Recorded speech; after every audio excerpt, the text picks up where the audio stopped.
Պարոն Ռուբինյան, հայտնի է, որ Ալիջանի անցակետը թուրքական կողմը նաև այդտեղ բանը ավարտել է կամ ավարտին է մոտենում, այնտեղ ինչ որ աշխատանքներ են ընթանում։ Ես կխնդրեմ ձեզ ներկայացնեք հայ-թուրքական գործընթացում առաջիկայում ինչ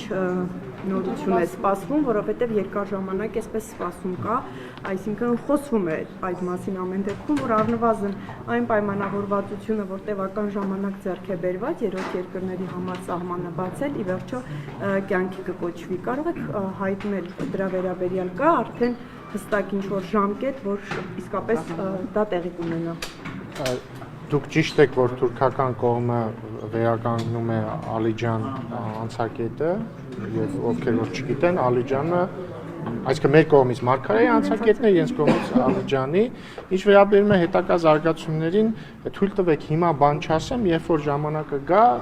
պատշաճ կերպով կտեղեկացնեմ։ Բայց նույնիսկ ժամկետներ Ես թույլ տվեք հիմա բան չասեմ, որովհետև ես ուզում եմ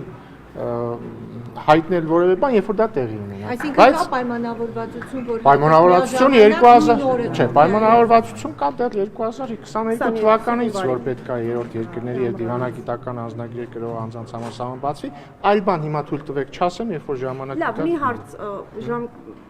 ժամկետների մասով չէ, բայց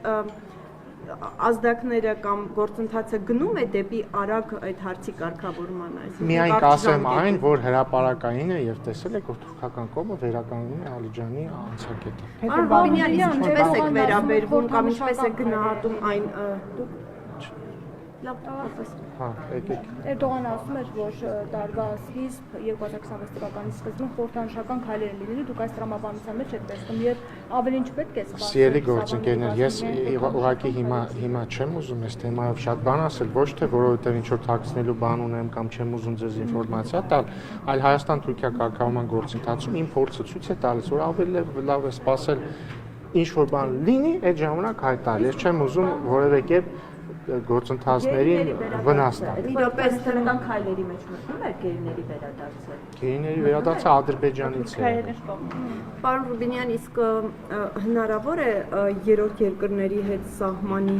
բացումը զուգորդվի առհասարակ հայ-թուրքական սահմանի բացմամբ, թե ամեն դեպքում այս process-ը ենթադրվում է կամ տրամաբանությունը շարունակվելու է այս փուլային տարբերակով։ Եթե մեր դիրքորոշումը մշտապես այն է եղել, որ մենք ուզում ենք ունենալ ամբողջապես բաց սահմաններ հենց վաղը եւ հաստատված դիվանագիտական հարաբերությունները հենց վաղ է եւ այս առումով մեր դիրքորոշման մեջ բան չի փոխվել, բայց այնուամենայնիվ մենք ունենք նաեւ հստակ պայմանավորվածություն 2022 թվականին ձեռք բերված երրորդ երկրների քաղաքացիների եւ դիվանձնագրեր կրող անձանց համալսարանը բացելու վերաբերյալ եւ հույս ունենք, որ շուտապույտ իրականացվի։ Ես նկատի ունեի բանակցային այս թեմայով ես ինձ թվում է բավարար պատասխանեցի։ Պարոն Ռուբինյան, դուք որ ասում եք այս պահին չխոսեք, այսինքն ես նկատների Թուրքիայի հետ կա պայմանավորվածություն, որ չէ, մի րոպե լսեք մինչև այդ, որ սահմանը որ օրը բացվի, հենց այդ օրը միաժամանակ անեք հայտարարություն։ Չէ, նման տեխնիկական քննարկում չի եղել։ Իսկ ինչպես եք վերաբերվում այն հանգամանքին, որ Թուրքիայից ամեն դեպքում շարունակում են կապել երկու process-ները, հայ-ադրբեջանական ամբողջական կարգավորումը, հայ-թուրքականի հետ շարունակում են նշանակել, որ ամեն դեպքում վերջնական բացումը հայ-թուրքական սահմանի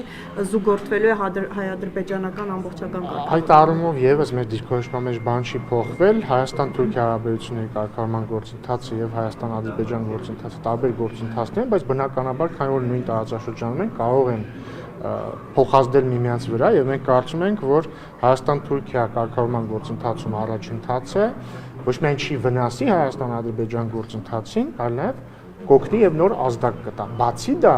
չենք կարող նաեւ չնկատել, որ Հայաստան-Ադրբեջան